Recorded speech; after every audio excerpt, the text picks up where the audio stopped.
Just when I thought I was out, they pull me back in. Today I'm continuing my Sopranos rewatch with episode 4 of season 1, Meadowlands. Or should I say, Fielderlands. This episode originally aired on January 31st, 1999. It was written by Jason Cahill, and this is the first episode directed by John Patterson, who will go on to direct 13 episodes, including the first 5 series finales. David Chase and John Patterson were classmates in film school and became friends. The last episode, Denial, Anger, Acceptance, ended with Mikey whacking Brendan and Christopher being jumped by 2 Russians dispatched by Junior. What's the fallout? Let's find out. Characters. Tony ended the last episode accepting the fact that Jackie Sr. is going to die. This ties directly into the escalating conflict between Tony and Junior. David Chase established how impactful Jackie's loss is by showing Jackie Sr. arbitrating the earlier conflict between Tony and Junior. But now Jackie is not in the boss's chair to smooth things over. This is ironic, given that in the earlier sit-down, Tony lamented that he wished he and his uncle could just talk to each other directly without having to have a sit-down with the acting boss. Yet that's exactly what Tony is going to have to do in this episode. Tony will now have to work out his conflict with Junior, mano a mano. The dream sequence at the beginning and the close-up shot of Melfi's legs, I always thought that this was the first indication that Tony is becoming infatuated with Dr. Melfi. This is also the first episode Tony visits Livia at Green Grove. And at Jackie's funeral, Tony mentions how his mother and uncle are from the World War II generation, and how much he admires them. This further explains Tony's nostalgia and grows into an important facet of his characterization, his love of history. Later in the series, he watches a documentary on the Battle of Midway, a pivotal battle in World War II. For Junior, he ended the last episode with watching Mikey murder Brendan, sending a clear message to Tony that Junior is not to be disrespected. And Christopher was given a high colonic by Russian thugs sent by Junior in the last episode. And as he's about to find out, his best friend has been murdered. AJ and Big Puss return after their noticeable absence in episode 3. The last time we saw AJ was at school, where Big Puss had returned his science teacher's Saturn, although this was clearly someone else's car. This episode will continue this character arc for AJ. For Carmela, she's still angry with Tony over him sleeping with Charmaine, which could be impacting her mood towards Tony in this episode. New characters. This is the first appearance of Vin Makazian, a corrupt Newark detective played by John Hurd. He appears in 5 episodes. Vin is a very interesting character. Just like Tony, Vin lives a double life. That's mostly due to him having a large gambling debt to Tony, and Vin mentions having to make excessive alimony payments on a police officer's modest salary. This ties directly to something David Chase said once about organized crime. It makes most of its money from people who can't make ends meet and are desperate enough to resort to things like gambling to make enough money, only for them to lose more and eventually everything. We'll see something similar with Davey in Season 2. This episode also introduces other Sopranos family capos. There's Jimmy Altieri, played by Joe Badalucco. Not only did Joe play Jimmy, he also worked behind the scenes as an assistant property master in the prop department. There's also Raymond Buffalo Ray Curto, played by George Loros. And there's also Lorenzo Larry Boy Birisi, played by Tony Darrow. For guest stars, there's Randall, a guy that Melfi's dating, and Louis Pantowski, played by Michael Buscemi. This is Michael Buscemi's only guest appearance on The Sopranos. Tijo Kulka as Jeremy Piacosta, and David Chase's daughter, Michelle SRE, makes a brief reappearance as Hunter Scangarello. There's no Artie or Charmaine in this episode, but they'll return later. Now it's time to talk about the plot. The first plot is the Tony therapy plotline. This episode begins with the dream sequence, in which Tony seems enamored by Dr. Melfi's legs, though he's quickly concerned with Hesh floating by outside. I like the detail of Hesh literally floating more than walking, since it sets up the unrealness of the scene, and the first time I saw this I knew something was off.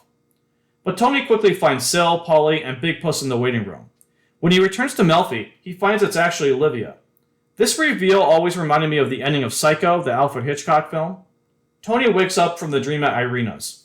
When Tony goes to Melfi's, he sees Sil coming out of a dental office. The fear from his dream, that his fellow mobsters will discover that he's in therapy, is a real danger. Tony tells Melfi he's concerned about security and asks her, "Who are you?" This begins the investigating Melfi plot. At home, Tony has a panic attack and tells Carmela that he's considering quitting therapy since the danger of exposure is too risky. Carmela assumes Tony's therapist is a male, and Tony interestingly doesn't correct her. Carmela then warns him that if he quits, she might have to rethink things, which is a rut-row moment for Tony. Melfi gives Xanax for a couple of days, and Tony decides that, in spite of the risks, he'll remain in therapy. The AJ and Tony plotline. This plotline begins when Tony returns home and finds AJ playing Mario Kart. Tony plays with AJ and chooses Luigi. Tony cheats to win, seemingly foreshadowing AJ's revelation at the end of the episode. AJ is at school the next day, pranking another kid by beeping his pager. His shirt gets ripped in a fight, and when AJ is at home swatting a fly, Carmela is angry about AJ's Westport shirt being destroyed. AJ admits he got into a fight, and Carmela threatens to call Jeremy's mom, but AJ insists he'll get the $40 from Jeremy to replace the shirt that was torn. The next day, AJ is getting candy at school, asks Jeremy for the $40. Jeremy insists that AJ still owes him for the 4th of July, and like the refined adults that they are, they get into another scrape. Jeremy tells AJ to meet him at the pit tomorrow for a fight, presumably. Then later on, Tony is at a garden center where he sees Neil Piacosta, Jeremy's father. Tony happens to be walking around with an axe in his hand, which is actually terrorizing Neil. And this actually reminds me of something Roger Ebert once said in his review of The Whole Nine Yards. The funniest characters don't know they're being funny, and Tony absent-mindedly carrying around this axe and seeing Mr. Piacosta's terror is one of the funniest moments in Season 1, in my opinion, of course. And Neil runs away from Tony and the axe, and at school at the pit the next day, Jeremy pays AJ $40. And one of the kids joked that, yeah, he's real scared of you, which AJ doesn't understand. In Fielder's room later, Fielder asks AJ rhetorical questions about their family and how it should be obvious that their father is a mobster. She shows her brother a 90s internet mafia website. I don't know why, but it reminded me of Angel Fire websites, if you remember the 90s. AJ later reads the website printouts and looks at a photograph of AJ and Tony. And at Jackie Sr.'s funeral, AJ observes government agents taking photos. Fielder has that I told you so sister look on her face, and Tony winks at AJ, and AJ smiles back. But you can tell he now knows the truth about his father. So now the Christopher plotline. Adriana picks up Christopher at the hospital. Christopher is absolutely paranoid of being whacked as he walks out of the hospital. Adriana also mentions that one of the nurses said that Christopher went number 2 in his pants, which Christopher is not happy hearing. When they return to Brendan's, they find out that he's dead. They then confront Fielder at school, and one detail I like here is Hunter asking, did Brendan get her poem? So she wrote Brendan a poem. Christopher is freaking out and thinking that Fielder told Tony about Christopher selling her drugs in the last episode, and he then offers to buy her a Happy Meal, which is just like, I don't know if he's high from the painkillers or if he got high on H, but I always thought that Adriana asking, where are you, was pretty funny, because clearly he's not in his right mind. Now at the hospital, Jackie is dying, and Christopher shows up and gives Tony the news that Brendan is dead. Christopher has a gun, and he wants to kill Mikey, but Tony says, Mikey's a made guy, don't touch him. Chris then goes to his drug corner. Christopher denies that he pooped his pants, and he beats up the dealer since the dealer gave his cut to Junior's guys instead of Christopher. At the Bing, Chris wants to go to DEF CON 4. He brings up a Scarface reference about say hello to my little friend. Christopher questions Tony's leadership, which becomes a matter of some contention. Christopher insists he's just telling T how it is, kind of like Cell later in the series when he tells Tony that he's just telling him how he's being perceived. But after Tony insists that he's in charge, Christopher stays loyal to his capo. Investigating Miss Melfi. At first glance, this seems to be triggered by Tony expressing his concerns over security and asking Melfi the question, who are you? And Melfi responds by asking, why is that important to you? Well, it's pretty important to Tony, because Tony wants to ensure that Melfi isn't going to spill the beans on him being a patient. So he meets Detective Vin Bakazian, the dirty cop with dirty hands, outside Green Grove, and asks him to check out Melfi's background. Vin also takes a macaroon, which is kind of gross considering how dirty his hands are. Vin and his police partner Lewis follow Melfi and her date Randall that night. Vin then angrily confronts Randall, and seems to be under the impression that Melfi is Tony's Gumar, given his behavior and his line about Melfi having prime rib at home, why are you going out for burgers? Which seems like an allegory, like he's asking Melfi why is she dating a jabroni like Randall when she should be spending time with Tony. Highly allegorical, the sacred and the prime rib. Vin then reports what he finds to Tony. Melfi lives a quiet life, though Vin does find out that Melfi sees a shrink herself, one named Elliot Kampfenberg, which does seem to worry Tony quite a bit. Melfi then goes to Randall's house and finds that he's not ready for their next date. He's become paranoid and convinced someone is following him. Ironically, he's right, Vin has been following him. Given that we never see the character Randall again, it stands to reason that this ordeal ruined the Melfi-Randall relationship. Tony versus Junior. At the hospital, Jackie is dying. Tony asks what kind of God would allow this, and Christopher shows up and tells him that Brendan is dead, and Tony picks up a staple gun and goes to confront Junior. He sees Mikey in a car, sucker punches Mikey, staples him, and then he goes into Junior's restaurant, the Sit Tight, at the corner of Ocean Avenue and Seaview Avenue. Junior here has his famous line of, "He's waiting like patience on a monument." After having a brief discussion that descends into an argument, Junior then suggests that maybe Christopher should work for Junior instead of Tony, which Tony is not willing to even entertain at all. Junior then tells Tony to leave, and that next time he better come in heavy or not at all. In other words, come back armed with a gun or not at all. I like the detail of the crowd being around Mikey when Tony leaves. It's always a nice detail. At the Bing, Tony has a lobster roundtable with the other capos. They discuss going to war. Tony seems to want Raymond to be the boss. But Raymond says that he has an 18-year-old with MS, and that he clearly should be doing less work, not more. Raymond also tells Tony that Tony should be boss because he's so smart. I like the detail of Raymond also saying it's physically challenged, and the other mobsters show some understanding. I always wondered if that was foreshadowing that maybe these mobsters, would they accept Tony going to a therapist? But anyway. There's also interesting comments about Junior being in the wrong century.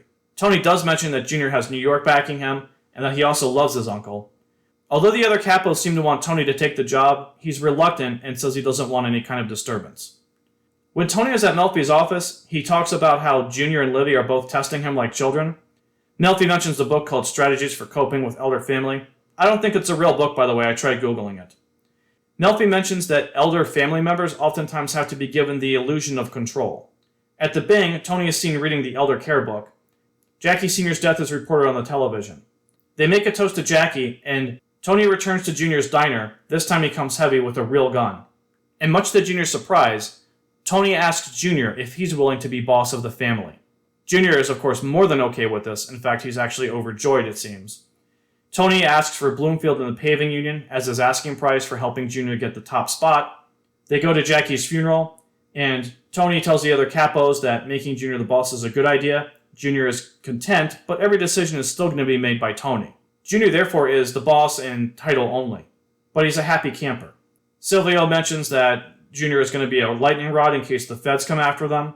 Each of the mobsters then lines up and throws dirt on the coffin of Jackie Sr., saying goodbye to their longtime friend and boss. So, now it's time for themes. What was this episode all about? Or is it all big nothing? What makes me think I'm so special? I think this is an underappreciated episode in terms of its themes and meaning. The first theme I noticed is how paranoia influences both character and plot. Tony lives in fear of his therapy secret coming out. There's the dream at the beginning, and his paranoia grows when he sees Sil leaving his dentist, which coincidentally is across the hall from Melfi's office. He even suspects Melfi and has her investigated. There's also a related plot point here regarding Tony and Carmela.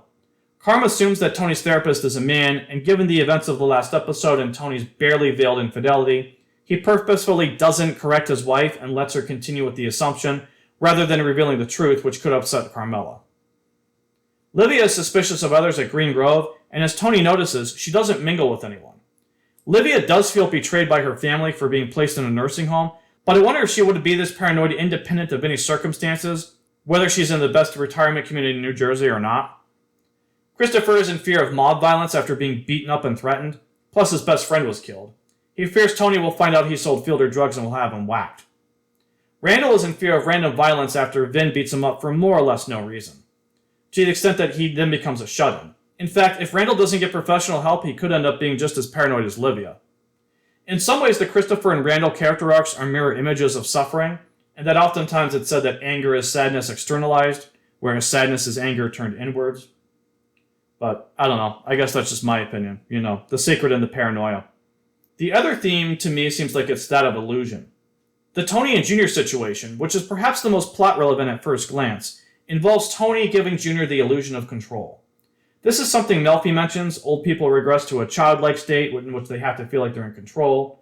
And backing Junior as boss of the family, while conspiring with the other capos to de facto run things behind the scenes, means that Junior will be boss in name only, just like Jackie Sr. Junior even calls Tony a bullshitter while hugging him, though Junior doesn't seem to realize the extent of Tony's deception. The one aspect of Tony's illusion that he does share is when he asks for Bloomfield and the paving union as Tony's asking price for backing Junior for boss. Tony whispers that he's asking because he can't be perceived to lose face in this situation, presumably because other capitalists wanted him to be boss, but it also indicates Tony's mindset is about the illusions he can spin, somewhat like Christopher in his episode arc of maintaining street cred. The great irony here is that Tony sharing this minor conspiracy with Junior is in fact likely an illusion of an illusion, in that Tony is maintaining his behind-the-scenes control just like when Jackie was boss, so Tony asking this favor adds credibility to his lie, while also allowing him to profit from the deception, somewhat reminiscent of him lining his pockets in 46 Long when Junior demanded tribute from Brendan and Christopher. Tony and AJ have the opposite journey in this episode compared to Tony and Junior. Junior is old and needs to cling to illusions again. He doesn't want to think he's past his prime, just as Tony doesn't want to believe that the good times are over. Whereas AJ is a child growing up and preparing for the reality of the adult world. At the beginning, Tony comes home late from his Gumars after the Melfi dream, and finds AJ still awake and playing Mario Kart. He plays a few races with AJ and playfully cheats by covering AJ's eyes. The first time I saw this, I thought it was just harmless fun, but on subsequent rewatches, it's a clever way of foreshadowing that Tony is not an honest guy. Yet just like with Junior playfully calling Tony a bullshitter, AJ is at first unaware of how ingrained deception is within Tony's psyche. One key detail here is how Melfi mentions during therapy that she believes they're making progress on Tony's narcissism. I'm not a therapist, but I minored in psychology in university. In fact, I have a semester and a half of it, so I understand narcissism as a concept. But in all seriousness, narcissism is a cluster B personality disorder in which someone presents a false self, a mask that conceals their actual dysfunctional personality. And I find it fascinating that Melfi mentions this disorder in particular during an episode in which Tony is shown to display the mask of a false self to his uncle and his own son. Another key detail here is that Tony tells AJ that he's coming home late due to a trash compactor breaking down. But when Fielder points out Tony is an organized criminal, and not actually a waste management consultant at all, AJ knows at that point that his own father lied to him. I can't help but notice a parallel between Tony looking at a picture of him and his mother earlier in this season, as opposed to AJ in this episode looking at a picture of him and his father. Whereas Tony is nostalgic and thinks of the good times in the past, AJ has to accept that the past was a lie, that the way he saw his father up until this very moment was patently false. For AJ, the illusion is a broken mirror, beyond the repair skills of even Humpty Dumpty and all his men, completed with 7 years of bad luck that will just about cover the remaining seasons of the show. After soling himself at gunpoint, Christopher struggles with respect. At first, I thought his character arc this episode was mostly focused on street cred and denying what happened so others don't perceive him as weak. But the more I watch this, the more I think that Christopher is really doing this to regain his confidence. I think he's actually creating the illusion for himself. And in some ways, this could be the opposite of Tony's choice this episode. Tony creates the illusion for Junior in part due to his nostalgia for the past, and Junior being the last connection with the good times that are long gone, the days Tony yearns to reclaim. Christopher, however, wants to forget about what just happened. He has no nostalgia and wants to bounce back immediately without dwelling on or even acknowledging the recent past. And the final aspect here is Tony and Melfi. Tony's dream, beginning with him noticing Melfi's shapely legs, in many ways begins his infatuation with her. This develops into a sort of self-illusion, in which Tony believes Melfi is perfect and puts her on a pedestal, creating a false image in his own mind about who she is. Yet when Tony finds out that Melfi sees a shrink herself, it's almost like the illusion he has in his mind of her is broken. It's kind of like when you see your school teacher at the grocery store in a tank top and jeans. It's interesting that when Tony returns to Melfi in the dream, it's not Melfi but Livia. I wonder if this ties into statements made by Tony earlier in the season when Melfi questions why Tony continues to help his toxic mother. He says, "But she's my mother." And he seems to see her more as her archetypical role than as an individual.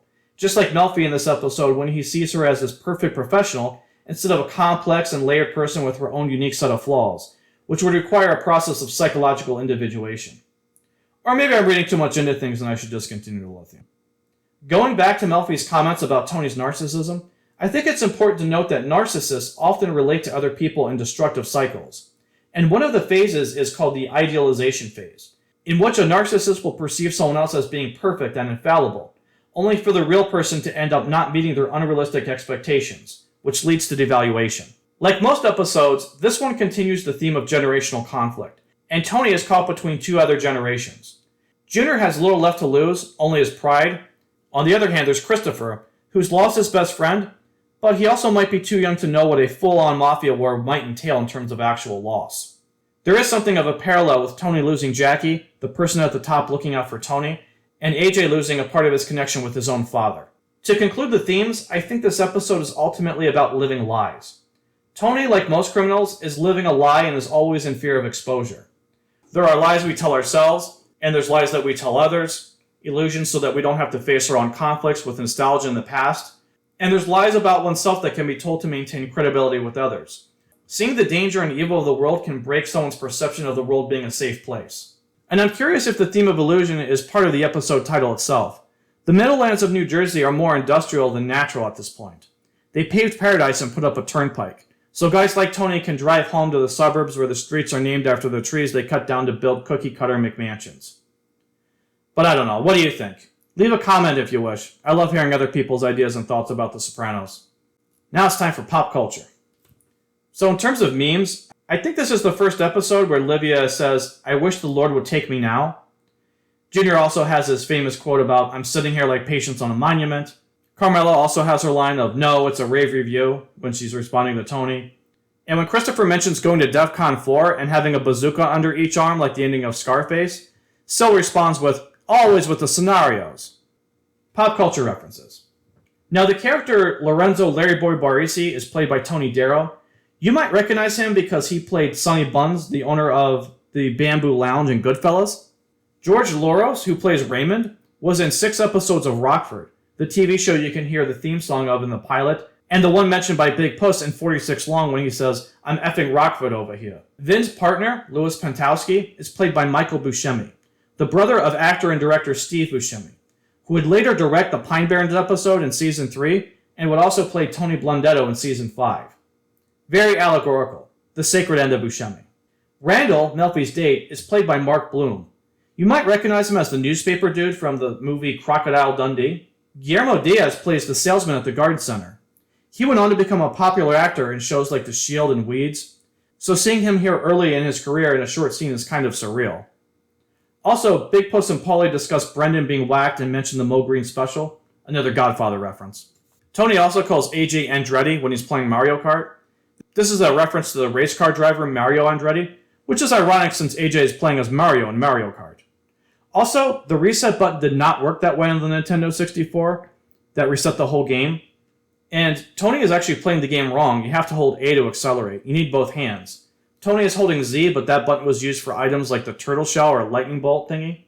That detail always bothered me because when I was a kid, I did have a Nintendo 64, one of my prized possessions, and I played a lot of Mario Kart. Carmela is angry with AJ about his Westport shirt being ruined.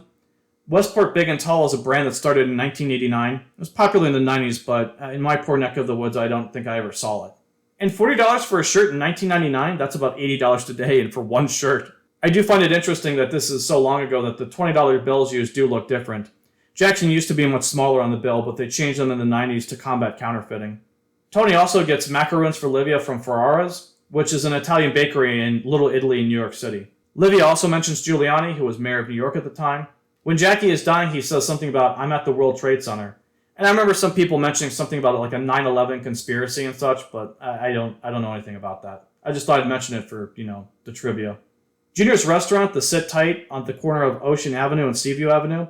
I think in real life that was the A&T diner, though I'm not sure it's still open. When Junior says that the Chinese Godfather made them an offer they couldn't understand, that's yet another Godfather movie reference. Slightly changed for humor. Also, for your younger folks, you might not recognize the pager that Jeremy has, or rather, you might not recognize what a pager is. But back in the days before cell phones in the 90s, pagers were commonly used by doctors or really anyone as a way of getting in touch. It was like sometimes called, I guess, a beeper is what people sometimes called them. But you would page or beep someone and there would be a number or a message on there. It's almost like a one-way text message where you could send a message to someone and then they would know to call you if you needed to get in touch with someone. Another interesting piece of trivia for this episode is that there's a book by Mario Puzo on the coffee table at The Sopranos, and you can see it when AJ's playing Mario Kart. Mario Puzo is the writer, the author of the book that The Godfather is based upon. And he wrote a lot of interesting books for sure, but that's another Godfather reference. Junior criticizes Tony at one point about how he tossed his mother into a nursing home and refers to Livia as a poveretta over there. That's an Italian term that means poor girl or poor woman. Also, when Junior suggests that Christopher should work for him instead of Tony, he says, maybe he gives you agita for a change. Now, agita is an Italian-American slang term from the Italian words aceto and agitare, at least according to the internet. And this loosely translates to heartburn or stomach acid, like having an agitated stomach. When Randall and Melfi are driving home from their date, Randall mentions something about how Melfi dumped a schlub after a week. Schlub is a Yiddish word for inept or unattractive person. Jimmy Altieri also mentions how they need a commander at the top, not the Dave Clark Five. The Dave Clark Five was a UK band with 5 members, very popular in the 1960s. The band broke up in the early 1970s. When Tony is at the garden center, he asks for some DDT, which is an old pesticide outlawed for being too toxic. Also, later in the show, Tony tells Melfi that being a rebel in his family would be choosing to sell patio furniture on Route 22 instead of being a criminal. I wonder if he got that idea at the garden center. After Jackie passes away, they have a toast for him at the Bing, and they say, Buon anima, which is Italian for good soul. It's the equivalent of saying, God rest his soul. Christopher makes a Scarface reference to say hello to my little friend. When Tony confronts Junior and asks him to be boss at the end, Junior calls Tony a crazy centriolo. Centriolo is an Italian word for cucumber. In slang, it means fool or silly person. And when Tony says he doesn't want to mess with a guy like Junior and to call Parcells, he's referring to Bill Parcells, who was the New York Giants coach for many years. Fielder calls Jeremy Piacosta's brother a poser. Poser is 90s slang. I don't know if people really use the term anymore, but it means someone who's like pretending to be someone that they're not. As an example, I knew a guy once who dressed like he was into surfer brands but had never surfed, and that's someone who you would call a poser. Randall at the end mentions a Doors song, People Are Strange, which is from their album Strange Days, released in 1967. And when the guys all throw dirt on the coffin at the end, that's an Italian tradition. I think it's a tradition in other cultures too, but it's definitely an Italian thing. Now this episode ends with Maisie Starr's look down from the bridge. The subject of this song is self-deletion, and there's some speculation that AJ realizing his father is a criminal at the end of this episode is what psychologically snowballs into AJ's self-deletion attempt in Season 6. But I'm not really sure. Now for the whack count. There's no whacks this episode, but Jackie does die from cancer. So for the running total, we have 4 deaths. 2 whacks, 1 from the pilot, 1 from denial, anger, acceptance, 1 accidental death from 46 Long, and 1 natural death in this episode, which is Jackie Sr. dying from cancer. So, time for some conclusions. One of the first things I want to mention about this episode is Dominic Cheney's reaction playing Junior when Tony asked him to be boss. I was just blown away by this. I remember the first time I saw this episode, it's like, he's surprised, he's suspicious, he's intrigued, he's overjoyed. This was the first time I noticed how someone other than James Gandolfini was an excellent actor in this show. I mean, there's plenty of actors that are great in this show, but I remember the first time I watched it in 99, this was the first moment where I was really blown away by an actor other than James Gandolfini. It's also a great use of a close-up by John Patterson. Speaking of which, John went on to direct 13 total episodes. The Sopranos has 86 total episodes, so John directed 15% of the entire show. Quite a feat. He must have been at the top of his class. One scene in particular that always stood out as highly stylized was when Tony arrives with the staple gun and attacks Mikey. It's actually filmed like an actual assassination in most movies, where Tony pulls up and you can see the shot of him stepping out of the car with the shot of his feet, and then him walking up and attacking the guy, and then it ends with him dropping the staple gun on the ground like it's a real firearm. It's interestingly parallel at the end with Tony showing up with a real gun, parking and entering the same place. There's also some great foreshadowing in this episode, such as Paulie mentioning he knows where Mikey's house is on Route 10. Definitely useful information for later in the season. Also, Jason Cahill won a Writers Guild of America award for his work on this episode. And I think the ending is where his writing really stands out here. It's very thematic. Tony is still the Shadow Prince. Tony even says every decision is still going to be made by him, and reminds the Capos that Junior doesn't know how much money they kicked up to Jackie. The ultimate illusion in this episode is the idea that this is going to be a lasting solution at all. It's an empty and purely symbolic victory for Junior. It reminds me of what Tony says in the pilot about surface success being an illusion, masking underlying and unresolved problems. But Tony didn't learn a valuable lesson he should have learned in Season 3. Shlomo created a golem to do his bidding, and by making Junior the boss, he's created the same problem for himself. This episode also ends with a great question. When Tony winks at AJ, is Tony the family man or the Frankenstein monster Melfi asked him about in Episode 3? It's a good question to end the episode with. As the series continues into Episode 5, College, The episode that some people say changed television forever. And that's all I have for episode 4 of season 1, Meadowlands. Thank you for watching. Please like, share, and subscribe if you like this video. I'll be continuing my rewatch with episode 5, College, and as soon as I have it, I'll upload it for you all. Until then, have a good one.